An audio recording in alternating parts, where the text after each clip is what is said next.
Muchas gracias, que fundamentalmente se debe a las Fuerzas Armadas y a la Policía Nacional, como lo he señalado el día de ayer en reiteradas oportunidades. ¿En qué momento cambió la estrategia en el BRAEM y a partir de qué nueva estrategia es que se ha podido? Porque esto es resultado de un proceso un poco más largo del que aparece, digamos, con la noticia, ¿no? Efectivamente, desde el momento que el presidente Humala toma la decisión de unificar el comando de inteligencia de las Fuerzas Armadas y la Policía Nacional, a lo largo del enfrentamiento contra el terrorismo y el narcotráfico, tanto las Fuerzas Armadas como la Policía Nacional obtenían información valiosa, pero no la compartían, en algunos casos por la formación castrense, inclusive hasta por celos, hay que decirlo muy claramente. Entonces, desde el momento que se integra la labor de inteligencia entre las Fuerzas Armadas y la Policía Nacional, la acción propiamente dicha mejora notablemente, ¿no? Y creo que ese fue un acierto del presidente Humala, la creación del Comando Único de Inteligencia para poder enfrentar al terrorismo y al narcotráfico en la zona del BRAEM. Y la creación de esta brigada Lobo, además, que a lo largo de todos estos meses, casi más de un año, ¿no? De esa brigada inexistente, ¿no? De esa brigada que ha sido calificada, porque el apelativo de Lobo ha sido puesto por los periodistas, pero en la práctica, en la realidad, esa brigada con ese calificativo no existe, ¿no? Claro, no es un grupo de personas que está, digamos, todos los días en el BRAEM haciendo un trabajo, sino que parece que son llamadas cada vez que tiene que haber un operativo. Ni que se llama Lobo. Efectivamente, es una fuerza especial, ¿no?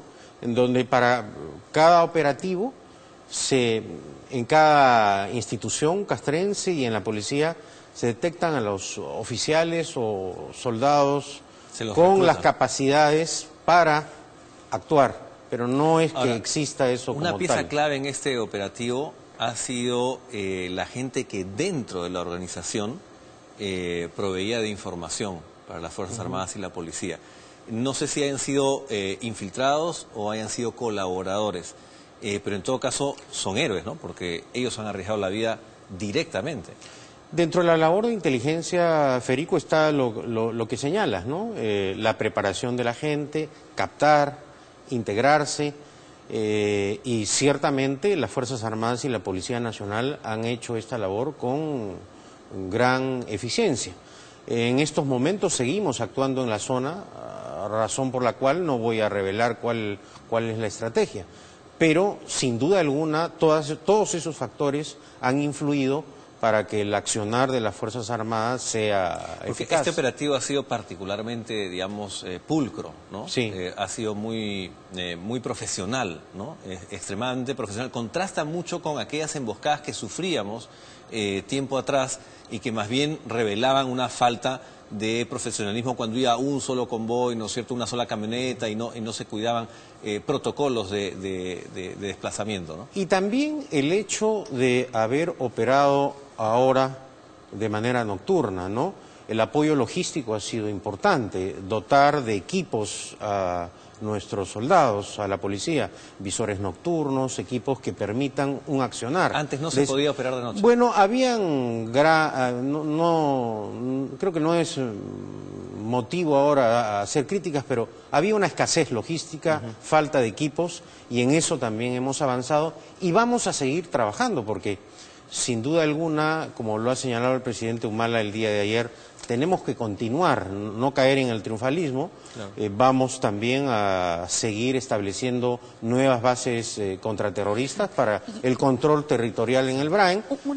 Una consulta, ¿y podría de repente decirnos los logros previos a este operativo específico? Porque creo que eso de repente pasó un poco desapercibido, lo cual me imagino que ayudó, ¿no es cierto?, a que los comandos pudieran trabajar mejor, pero tenemos la muerte de William, la mochila, la computadora. De repente podría contarnos un poco para que el público también sepa del trabajo que se estaba evidentemente han habido trabajo... un trabajo profesional de la Fuerza Armada, y eso hay que reconocerlo. Lamentablemente han habido operativos en los cuales circunstancias en las que yo personalmente he tenido que ir a dar cuenta al Parlamento Nacional, pero la preparación de las Fuerzas Armadas es profesional y hay que confiar. Yo creo que La gran lección de esta notable operación militar es que podemos confiar en las Fuerzas Armadas y que con un apoyo, ¿no? Porque las Fuerzas Armadas requieren un apoyo no solo de la clase política, sino de la ciudadanía en general. Y porque de la población, de la población lugar, de la ¿no? zona. Claro. ¿No? Pero ganarse la confianza no es tan fácil, Claro. ¿no? Ahora, después de esa, no es tan fácil, pero es una tarea importante. Por Claro. eso... No, decisiva. Decisiva. Claro, Por y más eso en un esas día circunstancias, como claro. hoy que vemos resultados, yo diría a esos pobladores que en la mayor parte de los casos son humildes, que confíen en sus Fuerzas Armadas y que no apoyen a Sendero Luminoso. Ahora, El camino de Sendero Luminoso es la derrota.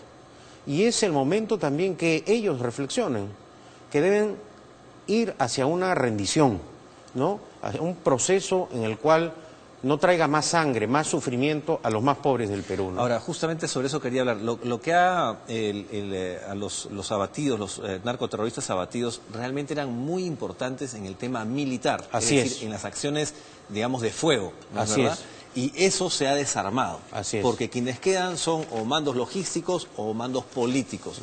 ¿No es verdad? La organización sigue viva, pero definitivamente en cuanto a la capacidad de operación militar, creo que se les ha mandado un misil de fuerte impacto, ¿no? Exactamente.